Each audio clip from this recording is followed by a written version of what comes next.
Good morning students. Bhajan Pal Bhati educational group के digital world में आपका स्वागत है।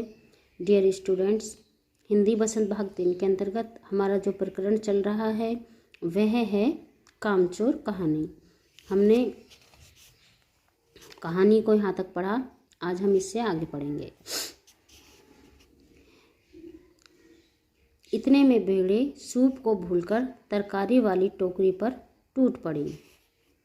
दालान में बैठी मटर की फलियां तोल तोल कर रसोइये को दे रही थी।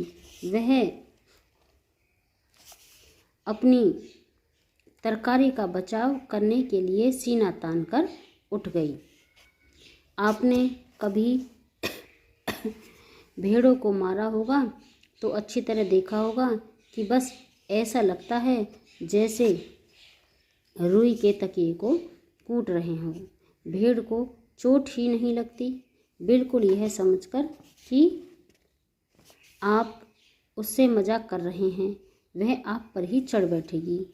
जरा सी देर में भेड़ों ने तरकारी छिलकों समेत अपने पेट की कड़ाही में झोंक दी, अर्थात सारी सब्जी को भेड़ें खा गई थी।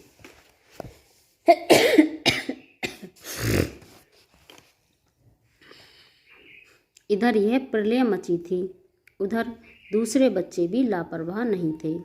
इतनी बड़ी फौज थी जिसे रात का खाना न मिलने की धमकी मिल चुकी थी। वे 4 भैंसों का दूध दोहने पर जुट गए। धुली बेधुली बाल्टी लेकर 8 हाथ 4 थनों पर पिल पड़े। भैंस एकदम जैसे चारों पैर जोड़कर उठी और बाल्टी को लात मारकर दूर जा खड़ी हुई। तय हुआ कि भैंस की अगाड़ी पिछाड़ी बांध दी जाए और फिर काबू में लाकर दूध दो लिया जाए। अर्थात ये कह रहे थे कि भैंस के जो पैर हैं आगे के और पीछे के उनको बांध दिया जाए और तब दूध दुहा जाए। बस झूले की रस्सी उतारकर भैंस के पैर बांध दिए गए। पिछले 2 पैर चाचा जी की चारपाई के पायों से बांध अगले 2 पैरों को बांधने की कोशिश जारी की थी कि भैंस चौकन्नी हो गई। छूटकर जो भागी तो पहले चाचा जी समझे कि शायद कोई सपना देख रहे हैं।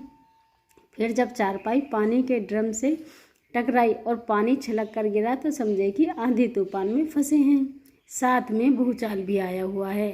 फिर जल्दी ही उन्हें असली बात का पता चल गया और वह पलंग की दोनों पटियां पकड़े बच्चों को छोड़ देने वालों को बुरा भला सुनाने लगे। यहाँ बड़ा मज़ा आ रहा था। भैंस भागी जा रही थी और पीछे पीछे चारपाई और उस पर बैठे हुए थे चाचा जी। ओहो, एक भूल ही हो गई, यानी बछड़ा तो खोला ही नहीं, इसलिए तत्काल बछड़ा भी खोल दिया गया।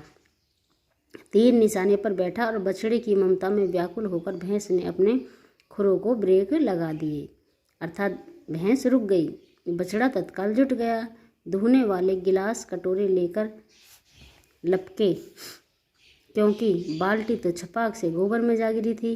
बछड़ा फिर बागी हो गया। कुछ दूध जमीन पर और कुछ कपड़ों पर गिरा। 2-4 धारें गिलास कटोरों पर भी पड़ गई। बाकी बछड़ा पी गया। यह सब कुछ मिनट के 3/4 में हो गया। घर में तूफान उठ खड़ा हुआ। ऐसा लगता था जैसे सारे घर में मुर्गियां, भेड़े, टूटे हुए तसले, बाल्टियां, लोटे, कटोरे और बच्चे थे। बच्चे बाहर किए गए, मुर्गियां बाग में हकाई गईं, अर्थात बाग में भेज दी गईं। मातम सा मनाती तरकारी वाली के आंसू पोंछे गए और अम्मा आगरा जाने के लिए सामान बांधने लगी। या तो बच्चा राज कायम कर लो या मुझे ही रख लो, नहीं तो मैं चली मायके, अम्मा ने चुनौती दी।